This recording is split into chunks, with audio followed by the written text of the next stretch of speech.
yourself a day. 5 catches, 42 yards, and 2 TDs. Do your dance, do your dance. Lamar Jackson just having fun. How about this? Who is he looking for? Lamar's looking for Willie Snead.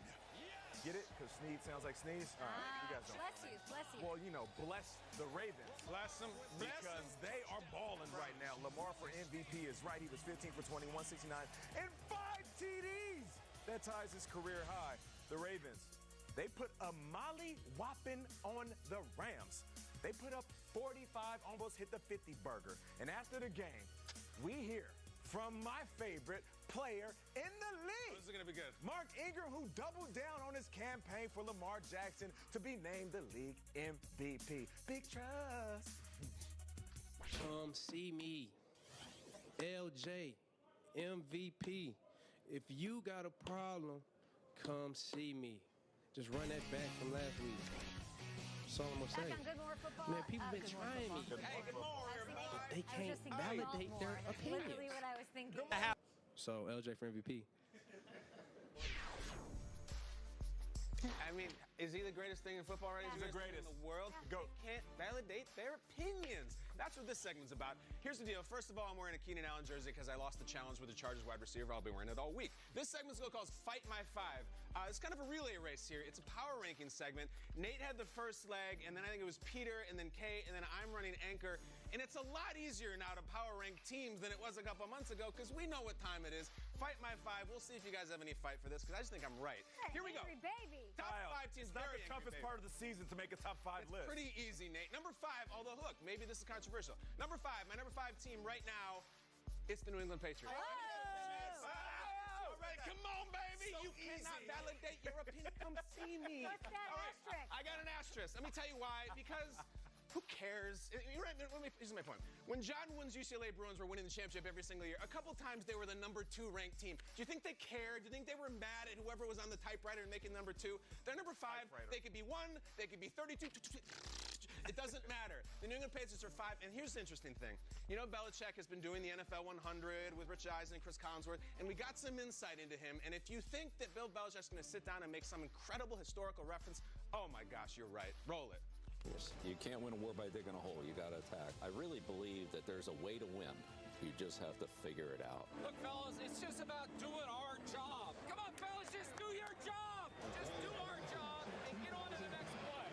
You go all the way back to a few hundred years BC. Sun Tzu, The Art of War. Attack weaknesses, utilize strengths. We could continue talking about you or just move on. What would you prefer to do? Let's move on. Let's move on. Okay. That's why you tune in. Although I gotta say, I would like to see Sun Tzu move the chain with 38-year-old Ben Watson. I don't know. Good luck, son. It ain't easy. Here's the thing. I think one of the great challenges of Bill Belichick's career, certainly this era of his career, is how is he going to stop number 8 for the Baltimore Ravens? And I think he's getting another shot in the playoffs. I have them at 5. Number 4, a familiar team on this list. Let's go to New Orleans. I got the New Orleans Saints at number 4. And guys, there's about, you can talk about the Saints, thick and thin, better or worse, richer or poorer, and that's exactly what a couple of Saints fans did at the Superdome. I don't know what the engagement stories here are necessarily in the room, but we had 2 fans who decided that this was the place to pop the question, and these are diehards, because that's a DeMario Davis jersey on the right, which you don't see a lot of, and if you think that's Mark Ingram on the left, no, my friend, that's Tracy Porter, Super Bowl hero. It's definitely a yes. The black couple in front of him didn't even know what was going on. They turned around like, oh, snap. What's It's going incredible. on? There was no string quartet like there was for Schrager's engagement and all that stuff. I'm sure Peter went very big. I had the actual Tracy Porter there. Did you? Tracy Porter picked it off. He didn't. So anyway, the Saints, listen, I think Kamara's starting to wake up. I think Michael Thomas is the best receiver in football. There's this awesome, really juicy narrative that Drew Brees, tap out the arm is shot. I don't have it anymore. I don't buy it. Maybe he's not as fantastic as he once was. He's still Drew Brees. I still think they're the number 4 team in the NFL. Number 3. All right, now, don't anybody get excited here. At number 3, I'm putting the San Francisco 49ers. What? 49ers. At number 3, which means there's 2 teams better, in my opinion. IMO, as the kids say. And here's the fantastic clip.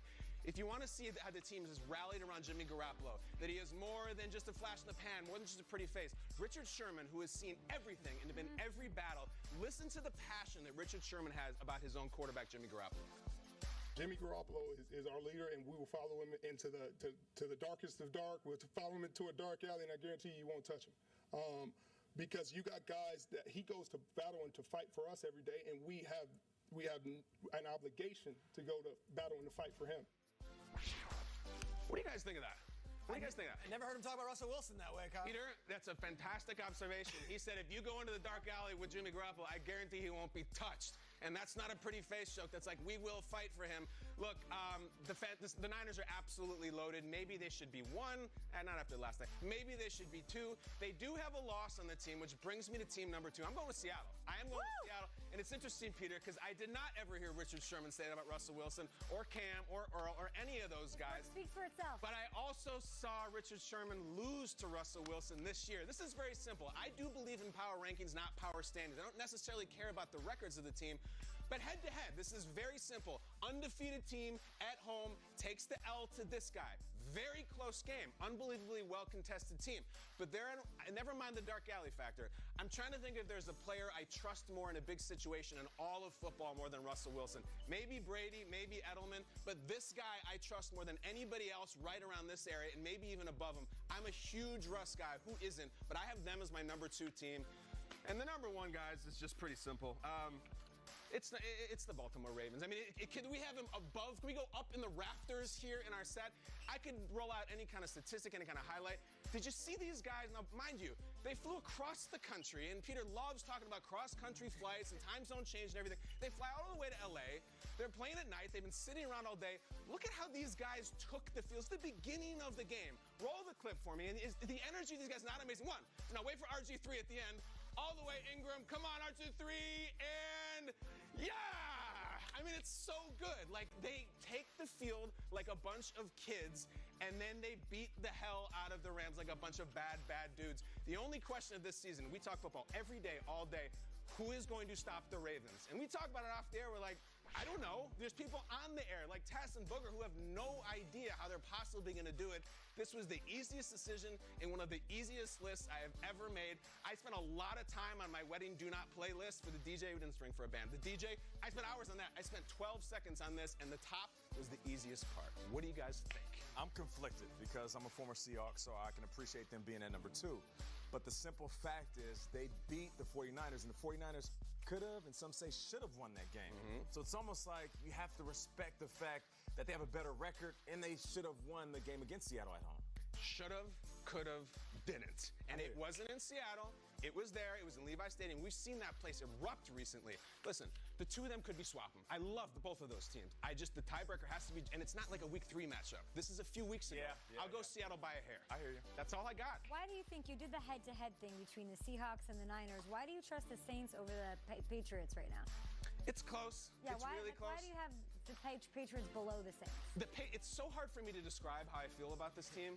I put them in there almost out of duty and obligation. I don't actually think they're playing the 5th best football there. I could put the Vikings here. I could put the Titans here. They're sort of just there because you're not legally allowed to put them lower. That Panthers game was close for It was very, and I don't think the Saints are playing their best football. Against the Cowboys. I have trust and equity in the New Orleans Saints bedrock as a team. They're not playing their best football, but I think they will. All right, good job, Kyle. I know it's pretty easy, right? Thanks for doing all the hard work. Boo this man! That was so easy. You guys are up here sweating. Come on. Nate, you're about to get up there and do your thing. Oh yeah, I'm gonna do a little toe drag swag, K. We got a newcomer, K, rookie. Sideline Harry. And everyone's getting ready for their turkey bowl. The guys are heading outside to show you one play that you guys should run in yours. It's cold out.